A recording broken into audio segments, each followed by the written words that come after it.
Buongiorno, buongiorno a tutti ragazzi, buongiorno ai professori e benvenuti. Noi siamo qui dal cortile della biblioteca comunale e vi ringraziamo innanzitutto per essere qui con noi a festeggiare il Maggio dei Libri, che è una grande festa che si svolge tutti gli anni durante il mese di maggio. È una festa dedicata al libro e alla lettura. Quest'anno è un anno particolare perché questa festa è dedicata a Dante. Il 2021 infatti ricorda i 700 anni dalla morte del poeta. Con noi oggi c'è Pino Costalunga, un lettore bravissimo, attore, autore di teatro, che ci racconterà e ci leggerà alcuni dei canti più famosi, più conosciuti della commedia, della Divina Commedia di Dante, ma soprattutto ci farà scoprire altri inferni della letteratura. E siccome siamo in diretta, se volete, potete approfittare della chat del canale YouTube per magari lasciare qualche commento oppure fare qualche domanda. Alla fine dell'intervento lasceremo 10 minuti per poter anche in maniera virtuale comunicare con voi. Lascio la parola a Pino e vi auguro buon ascolto.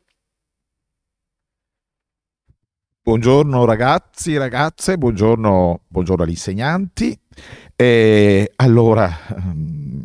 ha già presentato quello che io farò e cercherò di aiutarvi a capire quello che faccio, perché ci sono dei passaggi che non sono così semplici, però vedrete che se seguite la mia guida vi divertirete comunque.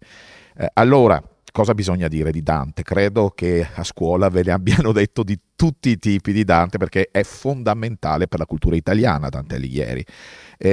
A me piace ricordare il Dante che ha inventato la lingua italiana in qualche modo. Naturalmente non è apparso improvvisamente e improvvisamente ha fatto un'opera in volgare, come si chiamava allora, cioè la lingua che parlava la gente che non capiva più il latino lo capivano solo i dotti, le persone colte, gli studiosi. Anche gli studiosi non facevano fatica a capire il latino. Pensate che nel Cinquecento c'è Galileo Galilei che insegna all'Università di Padova e non parla un buonissimo latino, mescola il latino con parole dialettali venete, per esempio, e con l'italiano. Quindi il latino già ai tempi di Dante era una lingua difficile da capire. Allora, io farò questo percorso partendo dai testi di Dante, ma vi presenterò, come già ha detto Elisa, degli altri inferni.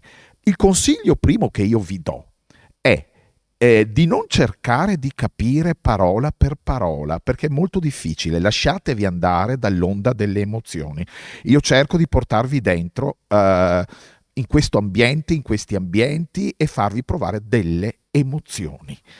Allora, comincio con un pezzo che è tratto dal canto terzo dell'Inferno e che è quando Dante, che è guidato nella sua visita dell'inferno da Virgilio, un poeta latino, si trova davanti alla porta per entrare nell'inferno. E nella porta c'è una scritta. Per me si va nella città dolente.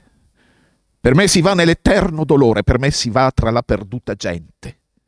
Giustizia, mosse, il mio alto fattore, facemi la divina potestate, la somma sapienza e il primo amore.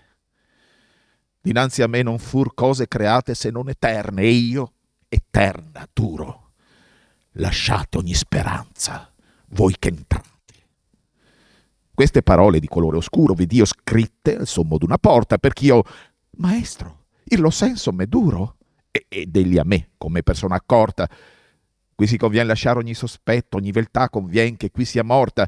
Noi siamo venuti al loco, vi ho detto che tu vedrai le genti dolorose che hanno perduto il ben dell'intelletto. E poi che la sua mano alla mia puose con lieto volto, ond'io mi confortai, mi mise dentro alle segrete cose. Quivi sospiri, pianti, alti guai risuonavan per l'aere senza stelle, perch'io al cominciarne lagrimai diverse lingue, orribili favelle, parole di dolore, accenti d'ira, voci alte e fioche e suon di manco nelle facevano un tumulto, il qual s'aggira sempre in quell'aura senza tempo tinta, come l'arena quando turbo spira.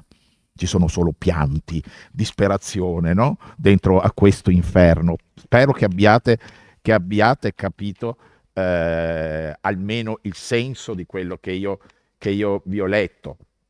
Adesso attenzione che Dante non è il primo che scrive di queste cose. Prima di lui, una cinquantina d'anni prima, c'è un veronese che si chiama Giacomino da Verona. Giacomino da Verona scrive Sarabanda infernale, che è una specie di poema. La sarabanda, non so se sapete che cos'è, ma una specie di ballo. Se andate nel Trentino, vedete dipinte in alcune case della zona del Trentino la morte che si trascina dietro le persone e le porta nel mondo dell'aldilà. La sarabanda è un ballo tremendo.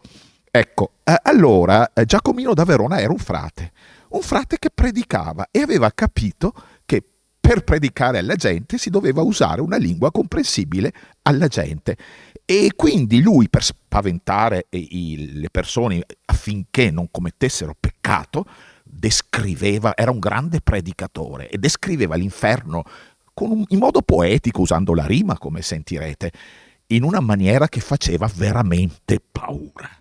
Ecco, sentirete, è una lingua per niente facile da capire, ma io ve lo leggo lo stesso, perché sentirete la forza che c'è in questo testo. Lui dice che c'è questo fuoco grande nell'inferno, che se si paragona a quello che è dipinto da qualche parte, non è niente il dipinto. Nessuno può mai vedere un fuoco così tremendo come c'è all'inferno. Poi ci sono i diavoli che battono con gli attrezzi, con le tenaglie, battono le persone, i condannati, e poi li rincorrono urlando astisa fuoco, cioè attizza il fuoco, fai aumentare il fuoco. E alla fine si alza un diavolaccio tremendo che è un villano, cioè un contadino che è compagnon de Satan, cioè è amico di Satana. Attenzione, perché questo è un pezzo tremendo ed è scritto in un italiano con accenti dialettali veronesi e viene prima della Divina Commedia.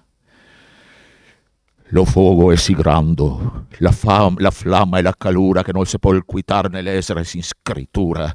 Io splendore rendo tale la sua natura, mo negro e pussolento e pien d'ogni sosura. E siccome niente a questo terren fuoco, quel che depento in carta nei mur nell'altro logo, così seravo questo, sa quel faso approvo al qual Deo ne guarda, che non ne possa nostre. E siccome dentro l'acqua se norisse li pissi, così fa in quel fuoco li virmi maleiti, che li peccatori che fia lì dentro mi si magna gli occhi, la bocca, le cosce, li gariti. Li cria diavoli tutti a sua testa. Astisa fuoco, dolenti chi ne aspetta. Momendovi severi in che mosse deleta lo miser peccator catendo cotal festa, l'un diavolo cria, l'altro che rispondo, l'altro batte ferro, l'altro coe a bronzo, gli altri a stisa fuoco, gli altri cor intorno per dare al peccaor rea noite e rea sorno.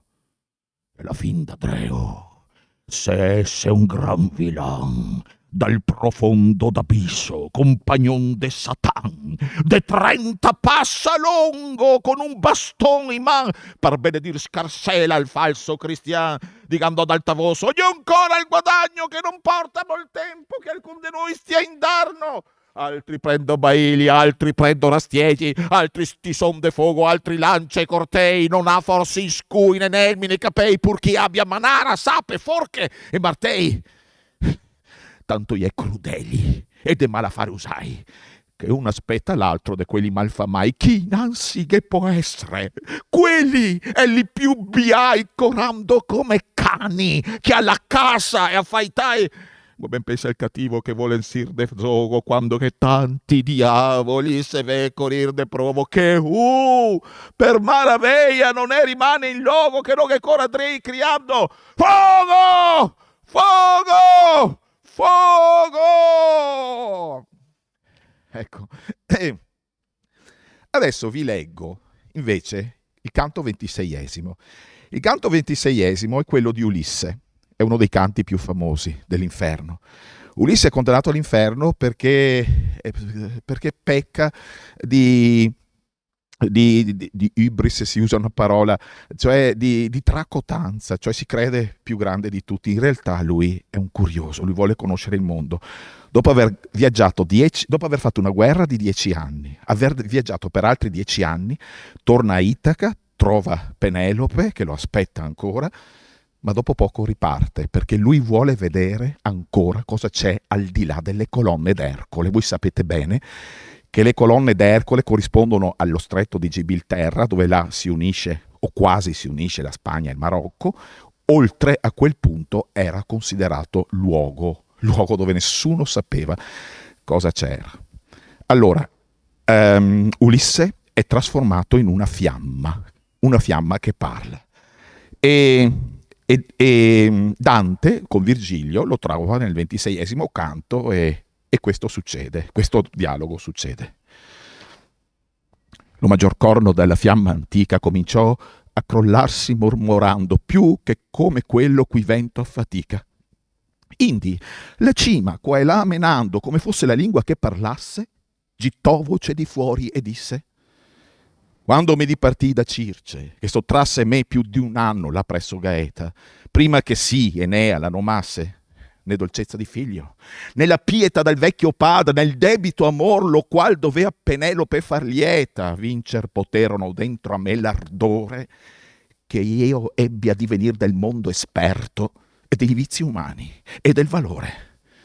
Ma misi me per l'alto mare aperto sol con un legno e con quella compagna picciola che da quale non fui mai diserto. L'un lito e l'altro vidi infin la Spagna, fin il Marocco e l'isola dei Sardi, e l'altra è che quel mare intorno bagna.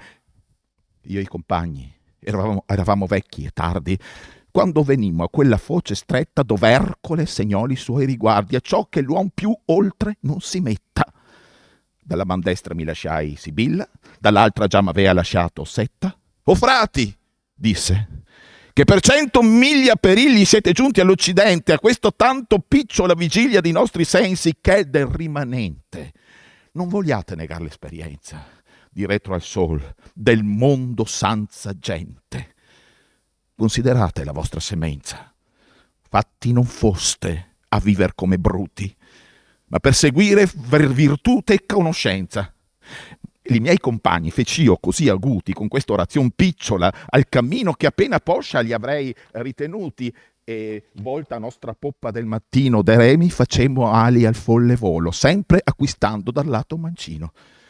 Tutte le stelle già dell'altro polo vedea la notte e il nostro tanto basso che non surgea fuor del marin suolo. 5 volte era acceso e tante casso lo lume era di sotto la luna, poi che entrati eravamo nell'alto passo. Quando m'apparve una montagna bruna per la distanza e parvemi alta tanto quanto veduta non avea alcuna.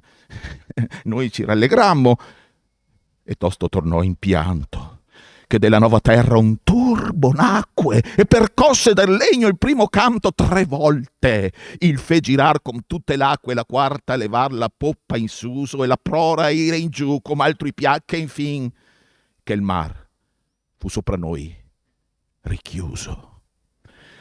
Incontrano, oltre le colonne d'Ercole, incontrano praticamente l'inferno, quello che è la montagna dove poi lui si ritroverà condannato.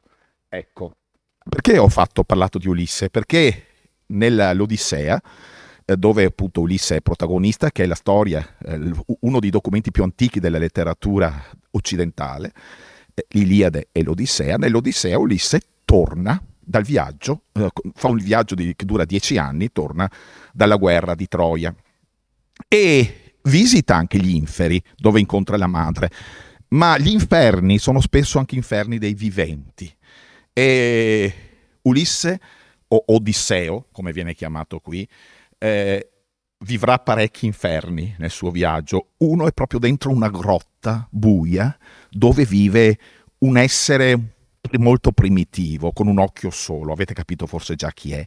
Il ciclope Polifemo.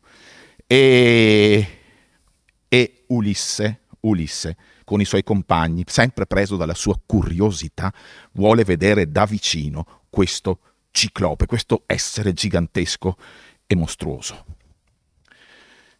Entrati nell'antro, osservammo ogni cosa.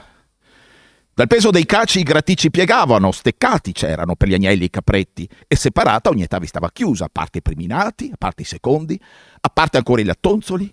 Tutti i boccali traboccavan di siero, i secchi e i vasi nei quali mungeva. Subito allora mi supplicarono con parole i compagni che, rubati i formaggi, tornassimo indietro, che in fretta all'agile nave gli agnelli, i capretti spingendo fuori dai chiusi, rinavigassimo l'acqua del mare. Ma io non volli ascoltare. E sarebbe stato assai meglio. Per vederlo in persona, se mi facesse i doni ospitalia, non doveva essere amabile la sua comparsa, i compagni. Là acceso il fuoco, facemmo offerte e anche noi prendemmo e mangiammo formaggi, l'aspettammo dentro, seduti, finché venne pascendo. Portava un carico greve di legna secca per la sua cena. E dentro l'antro, gettandolo, produsse rimbombo. Noi, atterriti, balzammo nel fondo dell'antro. Lui, nell'ampia caverna, spinse le pecore pingui, tutte quante ne aveva da mungere, ma i maschi li lasciò fuori, montoni, caproni, all'aperto, nell'alto steccato. Poi, sollevandolo, aggiustò un masso enorme, pesante, che chiudeva la porta. E io dico che 22 carri buoni da 4 ruote non l'avrebbero smosso da terra. Tale immensa roccia scoscesa mise a chiudere la porta. Seduto quindi mungeva le pecore, le capre belanti, ognuna per ordine, e cacciò sotto a tutte il lattonzolo, e subito cagliò una metà del candido latte, rappreso, lo mise nei canestrelli intrecciati, metà nei boccali lo tenne per averne da prendere e bere che gli facesse da cena. Come rapidamente i suoi lavori ebbe fatto, allora acceso il fuoco, ci vide e ci disse: «Stranieri chi siete? Di dove navigate i sentieri dell'acqua? Forse per qualche commercio, o andate errando così senza meta sul mare, come i predoni, che errano giocando la vita, danno agli altri portando?» Così disse, e a noi si spezzò il caro cuore dalla paura di quella voce pesante, di quell'orrido mostro, ma anche così gli rispose parola, gli dissi: «Noi siamo achei, nel tornare da Troia, travolti da tutti i venti sul grande abisso del mare, diretti alla patria. Altro viaggio, altri sentieri battemmo, così Zeus volle decidere. E ora alle tue ginocchia veniamo supplici, se un dono ospitale ci dessi o anche altrimenti ci regalassi qualcosa, questo è norma per gli ospiti. Rispetta ottimo i numi, siamo tuoi supplici, e Zeus è vendicatore degli stranieri e dei supplici, Zeus ospitale, che gli ospiti venerandi accompagna». Così dicevo, e subito rispose con cuore spietato: «Sei uno sciocco, straniero, o vieni ben da lontano, tu che pretendi di farmi temere e rispettare gli dei. Non si danno pensiero di Zeus e Gio coi ciclopi, né dei numi beati, perché siamo più forti. Non certo evitando l'ira di Zeus ti vorrò risparmiare, né te né i compagni, se non vuole il mio cuore. Ma dimmi, dove lasciasti la nave ben fabbricata? Che laggiù in fondo all'isola o vicino, che io sappia, no?» Così disse tentandomi, ma non mi sfuggì perché sono accorto, e rispondendogli dissi con false parole: «La nave me l'ha spezzata Poseidone in Osictono contro gli scogli cacciandola al limite del vostro paese, proprio sul promontorio. Il vento dal largo spingeva, io solo fuggii con questi compagni l'abisso di morte». Così dicevo. Nulla rispose nel suo cuore spietato, ma con un balzo sui miei compagni le mani gettava, e afferrandone 2 come cuccioli a terra li sbatteva, scorreva fuori il cervello, bagnava la terra, e fattili a pezzi si preparava la cena, li maciullava come leone montano, non lasciò indietro né interiora né carne né ossa, midollo. E noi, piangendo a Zeus, tendevamo le braccia, vedendo cose terribili, ci sentivamo impotenti.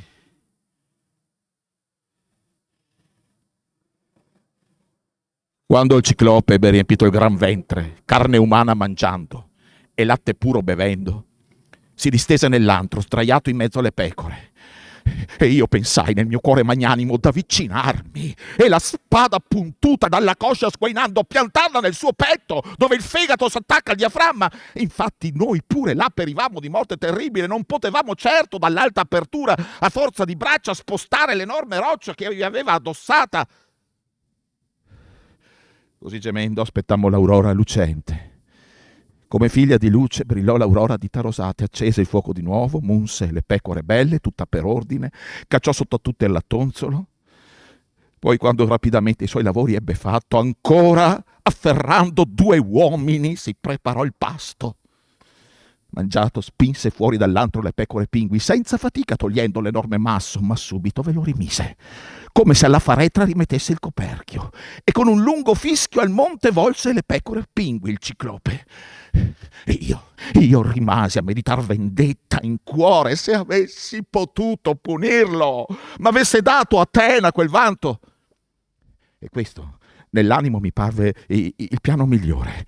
C'era un grande vincastro, un tronco del mostro, presso uno dei chiusi, un tronco verde d'olivo. Doveva averlo tagliato per portarlo poi secco. Lo giudicammo a vederlo, grande come l'albero di nera nave, da 20 banchi di nave larga da carico che solca l'abisso infinito, tanto era lungo, tanto era grosso a vederlo. Io mi avvicinai, ne tagliai quanto 2 braccia, lo diedi ai compagni, comandai di sgrossarlo. Essi lo resero liscio. Poi io mi misi ad aguzzarlo in punta. Quindi lo presi, lo feci indurire la fiamma e lo nascosi bene, coprendolo sotto il letame che per la grotta in grande abbondanza era sparso. Poi volli che gli altri, tirando a sorte, chi avesse osato con me, sollevando quel palo, girarlo nell'occhio, quando l'avesse preso il sonno soave. Estrassero a sorte quelli che appunto avrei scelti, 4. E quinto, io con loro mi contai. A sera tornò, le pecore bei velli pascendi, subito nel vasto antro spinse le pecore pingui, tutte quante, non ne lasciava all'aperto nella corte profonda o per qualche suo piano, o forse un dio così volle. Dunque, dopo che sollevandolo aggiustò il grande masso, seduto mungeva le pecore, le capre belanti, tutte per ordine, e cacciò sotto a tutte il lattonzolo. Come rapidamente i suoi lavori ebbi fatto, ancora afferrando 2 uomini, preparò il pasto. Allora io al ciclope parlai, avvicinandomi con in mano un boccale del mio nero vino. Ciclope, toh, bevi il vino dopo che carne umana hai mangiato, perché tu senta che vino è questo che la mia nave portava. Per te l'avevo recato come un'offerta, se avendo pietà m'avessi lasciato partire. E invece tu fai crudeltà intollerabili, pazzo! Come in futuro potrà venire qualche altro a trovarti degli uomini? Tu non agisci secondo giustizia. Così dicevo, vi prese, bevve. Gli piacque terribilmente bere quella bevanda e ne chiedeva di nuovo: dammene ancora, sii buono. E poi dimmi il tuo nome, subito, adesso, perché ti faccia un dono ospitale, tu ti rallegri. Anche i ciclopi, la terra dono di Biade produce vino nei grappoli, e a loro li gonfia la pioggia di Zeus, ma questo è un fiume d'ambrosia e di nettare. Così diceva, di nuovo gli porsi vino lucente 3 volte, gliene porsi 3 volte, bevve da pazzo. Ma quando al ciclope intorno al cuore il vino fu sceso, allora io gli parlai con parole di miele. Ciclope, domandi il mio nome glorioso, certo, lo dirò, e tu dammi il dono ospitale come hai promesso. Nessuno ho nome, nessuno mi chiamano madre, padre e tutti quanti i compagni. Così dicevo, e subito mi rispondeva con cuore spietato: nessuna! Io mangerò per ultimo, dopo i compagni. Gli altri prima, questo sarà il mio dono ospitale. Disse, e s'arrovesciò cadendo supino di colpo giacque, piegando il grosso collo di lato. Lo vinse il sonno che tutto doma, e dalla gola vino gli usciva e pezzi di carne umana sotto vomitava ubriaco. Allora il palo cacciai sotto la molta brace finché fu rovente, e con parole a tutti i compagni facevo coraggio, perché nessuno, atterrito, si ritirasse. Quando il palo d'olivo nel fuoco già stava per infiammarsi, benché fosse verde, splendeva terribilmente. Allora in fretta io lo toglievo dal fuoco, e intorno i compagni mi stavano. Certo un Dio ci ispirò grande coraggio. Poi alzando il palo puntuto d'olivo, nell'occhio lo spensero, e io premendo da sopra giravo come un uomo col trapano, un asse navale trapana, altri sotto con la cinghia lo girano, tenendo di qua e di là il trapano. Corre costante così ficcato nell'occhio del mostro, il tizzone infuocato lo giravamo, il sangue scorreva intorno all'ardente tizzone, arse tutta la palpebra in ciro, le ciglia, la vampa dalla pupilla infuocata. Nel fuoco le radici friggevano come un fabbro, una gran scura, un'ascia nell'acqua fredda immerge con sibilo acuto temprandola, e questo appunto la forza del ferro. Così strideva l'occhio del mostro intorno al palo d'olivo. Paurosamente gemette, n'urlò tutto interno la roccia, atterriti balzammo indietro. Esso il tizzone strappò dall'occhio grondante di sangue e lo scagliò lontano da sé agitando le braccia, e i ciclopi chiamava gridando, che in giro vivevano nelle spelonche sulle cime ventose, e udendo il grido quelli correvano in folla, chi di qua chi di là, e stando intorno alla grotta chiedevano che cosa volesse. Perché, Polifemo, con tanto strazio hai gridato nella notte ambrosia e ci hai fatto svegliare? Forse qualche mortale ti ruba tuo malgrado le pecore, o t'ammazza qualcuno con la forza o l'inganno? E a loro dall'antro rispose Polifemo gagliardo: nessuno, amici, nessuno m'uccide d'inganno e non con la forza. E quelli, in risposta a parole fugaci, dicevano: se dunque nessuno ti fa violenza e sei solo, del male che manda il gran Zeus non c'è scampo, piuttosto prega il padre tuo Poseidone sovrano. Così dicevano andandosene. Il mio cuore rideva come l'aveva ingannato il nome e la buona trovata, e il ciclope piangendo, straziato da strazio feroce a tentoni, levò dalla porta il gran masso, e stava lui stesso a sedere sulla porta a braccia distese, se tra le pecore potesse afferrare qualcuno che uscisse. Così credeva che nel mio cuore io fossi bamboccio. Io intanto pensavo a come cavarmela nel miglior modo, se ai compagni e a me stesso qualche scampo da morte potevo trovare. Ogni sorta di inganni e piani tessevo, perché era in gioco la vita. Grande sovrastava il malanno. Questo nell'animo mi parve il mezzo migliore. C'erano dei montoni ben grassi, dal vello foltissimo, belli, grandi, avevano lana color di viola. Questi in silenzio legavo insieme con i vimini torti, su cui il ciclope dormiva. Il mostro assassino a tre, e quello di mezzo portava un uomo, e i due di fianco avanzando il compagno salvavano. Così 3 montoni ciascun uomo portavano sotto la pancia. Io poi, c'era un ariete fra tutta la greggia, il più bello, per le reni afferrandolo, steso sotto la pancia la nuta stetti, e con le mani la lana meravigliosa torcendo stretta mi tenni avvinto con cuore paziente. Così allora gemendo aspettammo l'aurora lucente. Come figlia di luce brillò l'aurora a dita rosate. Allora balzarono al pascolo i maschi del gregge, le femmine belavano intorno ai chiusi, non munte, le poppe erano gonfie, ma in preda a tormenti feroci. Il padrone tastava la schiena di tutte le bestie che erano già ritte. Non sospettò lo stolto che gli uomini che erano legati sotto le pance delle bestie lanose. Ultimo, il maschio del gregge mosse verso la porta pesante della sua lana e di me, il molto accorto, e gli diceva tastandolo: Polifemo gagliardo, caro montone, perché così m'esci dall'antro per ultimo? Di solito tu non vai dietro alle pecore, ma primissimo pasci i teneri fiori dell'erba. A gran balzi, per primo, raggiungi le correnti dei fiumi, per primo. Alla stalla vuoi tornare impaziente a sera. E adesso sei l'ultimo. Forse del tuo padrone piangi l'occhio, che un malvagio accecò con i suoi tristi compagni, vinta la mia mente con il vino. Nessuno! Il quale non credo che scamperà dalla morte. Se avessi intelletto, se diventassi parlante, da dirmi dove colui si ripara dalla mia furia, allora il suo cervello schizzerebbe qua e là per l'antro in terra, dalla testa spaccata a sollievo.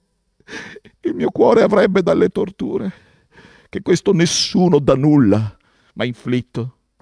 Così dicendo, l'ariete lontano da sé spinse fuori. Appena fummo un poco lontani dal cortile e dall'antro, per primo io dall'ariete mi sciolsi, poi sciolsi i compagni, e rapidamente le pecore zampe sottili, fiorenti di grasso, correndo intorno, spingevamo in gran numero finché alla nave giungemmo. Con gioia fummo visti dai compagni, noi scampati alla morte, ma singhiozzando piangevano gli altri. Io però non lasciai con gli occhi accennando a ciascuno che piangessero, ma presto la gregge bellissima lana feci gettar nella nave e riprendere il mare salato. Subito quelli salivano, sui banchi sedevano, e in fila seduti battevano il mare schiumoso coi remi. Ecco, un episodio molto lungo, ma penso che l'abbiate seguito anche volentieri, anche se appunto la traduzione non è molto semplice, però credo che abbiate seguito la storia, forse un po' la conoscevate anche. Allora, adesso io vado a leggervi la fabula di Orfeo, qualche passaggio della fabula di Orfeo, un testo di Angelo Poliziano, quindi siamo nel 500. Voi sapete che anche Orfeo è andato negli inferi. Orfeo è andato negli inferi perché Euridice, la sua amata, scappava via da Aristeo. Euridice era una ninfa, Aristeo era un satiro, era un pastore che voleva amarla, che era innamorato di lei, ma lei non lo voleva, e scappando per sfuggire alle brame di Aristeo viene punta in un piede da una vipera, da un serpente, e muore, va all'inferno, va negli inferi, e Orfeo, che voi sapete era bravissimo a suonare la cetra. Orfeo è un po' l'emblema dei poeti, incantava tutti con la sua poesia, chiede di andare a riprendere Euridice. Allora, la fabula, si chiama così, cioè la favola di Orfeo, inizia con, è proprio una scena teatrale praticamente, con i vari personaggi. Arriva in scena il personaggio che fa Mercurio, il dio Mercurio, e che racconta, appunto, introduce alla storia. Silenzio, udite! E fu già un pastore, figliol d'Apollo, chiamato Aristeo. Costui amò con sì sfrenato ardore Euridice, che moglie fu di Orfeo, che seguendola un giorno per amore fu cagion del suo caso acerbo e reo, perché fuggendo lei vicino all'acque una biscia la punse e morta giacque. Orfeo cantando all'inferno la tolse, ma non poté servar la legge data, che il poverel tra via dietro si volse, sì che di nuovo egli gli fu rubata. Però mai più amar donna non volse, e dalle donne la morte gli fu data. Non so se avete capito, ma Plutone, il re dell'inferno, degli inferi, gli dice di tornare, ma se vuole vedere viva Euridice non deve mai voltarsi se prima non usciti dagli inferi. Orfeo va negli inferi e con la sua cetra, col suo canto, con la sua poesia, calma perfino Cerbero, voi sapete, no? Il guardiano dell'inferno che ha 3 teste, è un cane con 3 teste, e anche le furie, no? Che sono uccellacci con la testa umana, e il nome stesso dice la caratteristica. Allora lui chiede pietà e le incanta perfino Plutone, il dio degli inferi. Pietà, pietà del misero amatore, pietà vi prenda, o spiriti infernali, qua giù m'ha scorto solamente amore. Volato son qua con le sue ali, posa, posa, Cerbero, posa il tuo furore, che quando intenderai tutti i miei mali, non solamente tu piangerai meco, ma qualunque è qua giù nel mondo cieco. Non bisogna per me furie, mugghiare, non bisogna arricciar tanti serpenti. Se voi sapesse le mie doglie amare, faresti compagnia ai miei lamenti? Lasciate questo miserel passare, che ha il ciel nemico e tutti gli elementi, che vien per impetrar merzè da morte, dunque gli aprite le ferrate porte. Arriva negli inferi, Pluto lo vede. Chi è costui che con sua dolce nota muove l'abisso e con l'ornata cetra? O regnator di tutte quelle genti che hanno perduto la superna luce, al qual discende ciò che gli elementi, ciò che natura sotto il ciel produce, udite la cagion dei miei lamenti, pietoso amor de nostri passi e duce, non per Cerbero legar fe questa via, ma solamente per la donna mia. Ecco, Pluto gliela rende, ma dice: io te la rendo, ma con queste leggi, che la ti segua per la cieca via, ma che tu mai la sua faccia non veggi, finché travivi pervenuta sia. Dunque il tuo gran desiro, Orfeo, correggi, se non che tolta subito ti fia, e son contento che a sì dolce plettro s'inchini la potenza del mio scettro. Anche questa non è una lingua semplice, ma adesso chiudo con un autore contemporaneo, se n'è andato un po' di anni fa, però ha scritto, è un autore veneto di Vicenza, lo trovate pubblicato, comunque vive, se qualcuno di voi lo conosce, vive nella stessa zona in cui e scrive, nello stesso periodo in cui scriveva Meneghello, che ha scritto un bellissimo libro che si chiama Libera Nossa Malo, vive praticamente a Isola Vicentina, che è vicinissima a Malo, dove viveva Meneghello. E qui lui racconta una cosa molto divertente. Un parroco di paese, e anche questo parroco di paese, per farsi capire dai suoi fedeli, è costretto a usare una lingua dove mescola italiano a cose in dialetto. Pensate che questi racconti raccontano episodi subito dopo tra la prima e la seconda guerra mondiale. Quindi siamo molti anni fa. Ecco, una delle cose tipiche dei veneti, ragazzi, forse lo sapete anche voi, sono le bestemmie. Sono tremende le bestemmie, ecco. E lui fa, il giorno della festa del Santissimo Nome di Gesù, fa una predica contro quei parrocchiani, contro i bestemmiatori. E a un certo punto anche qui si vede l'inferno. Cari parrocchiani, stanotte non ho quasi mai potuto dormire, perché sapevo che oggi, festa del Santissimo Nome di Gesù, sarei quasi svenuto davanti all'altare al solo pensiero delle bestemmie che la nostra gente tira in ogni angoletto di queste colline. Ma quante volte ve l'ho detto che il porchesare non può essere l'unico condimento di ogni discorso? Nel nostro paese sono più le eresie che ogni giorno vengono sgiaraventate verso il cielo che non le site che cascano dal cielo verso la terra durante i temporali. Lo so che avete un sacco di tribolazioni, ma credete forse che con le orrende parolacce i campi rendano di più? Che le panocce di sorgo si ingrossino meglio? Che le vacche non disperdino, i masci superino le 4 dita di lardo sulla coppa?